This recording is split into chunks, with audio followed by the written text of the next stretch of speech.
Hello, my name is Martyna Kosecka, and I'm a composer, Polish composer based in Oslo, Norway.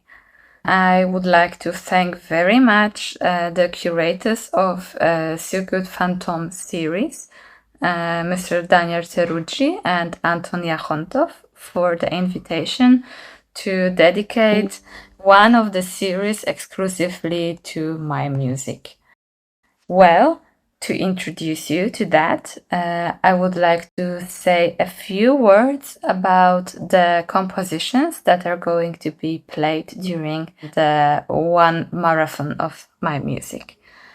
So, to begin with, the way I work on electronic music is that I'm trying to find the sounds, usually pretty raw or pretty analog sounds, that have very unusual catching characteristics. And I try to combine the sounds together to see what can be their relationship next to each other, against each other, or completely together. That gives me a very, very captivating sound realities to follow. Usually, all of those sounds have a very strong idea at the back of my head, where I try to really rework the sound from the compositional perspective and give as much depth and unpredictability to the sound itself as I would imagine being captivating and pretty much unusual, so to speak. Several compositions that you're going to hear during Circuit Fantôme are dedicated to the culture of Persia or Iran. That is the country that I connected a lot throughout my life, and I lived in Iran for several years.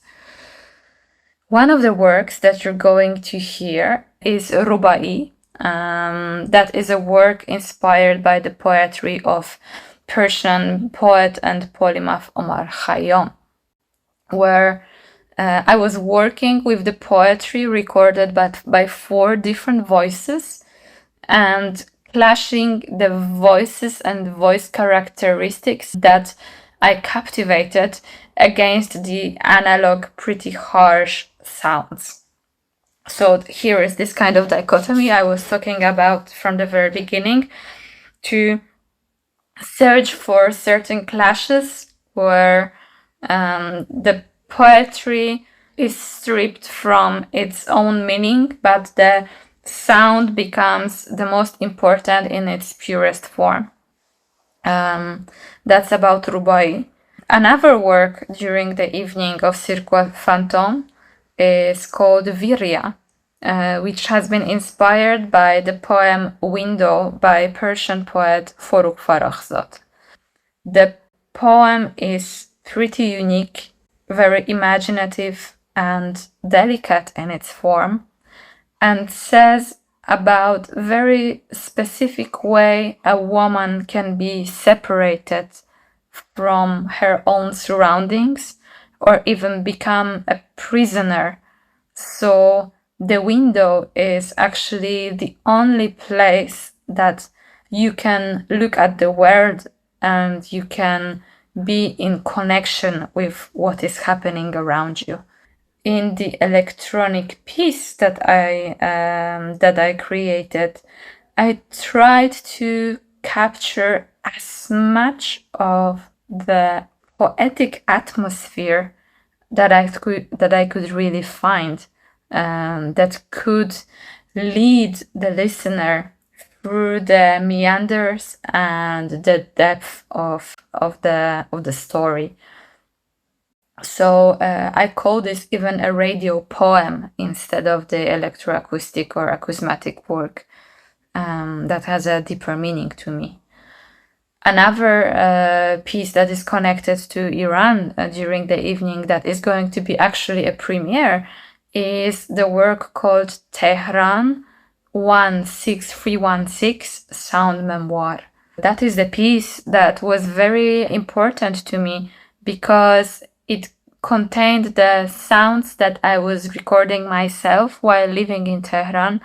Very tiny, tiny sounds that were really catchy from the surrounding, from the very busy life and cars passing by, noises of everyday life, and tried to document altogether the way how I felt while living in the city.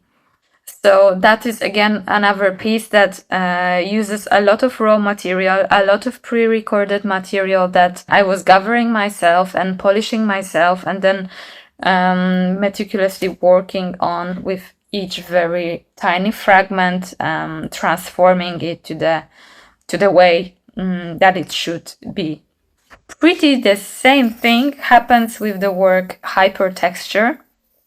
That is a work containing video as well.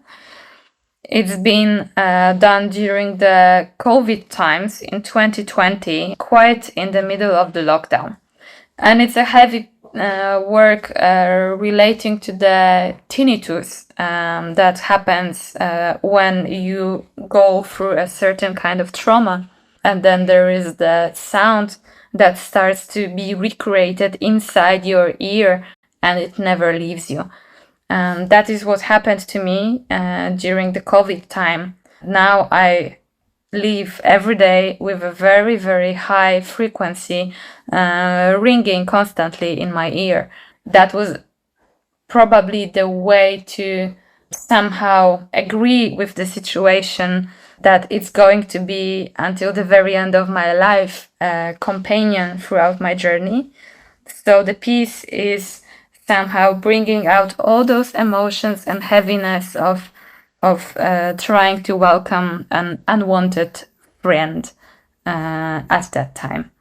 Another piece that you are going to listen to during the evening is called Still Life, and that again has a lot of sounds that I pre-recorded myself, and is a short reflection about how the life could look like if we were going into the Anthropocene and post-human perspective, where everything falls apart and there is nothing left but the materials that actually surround us.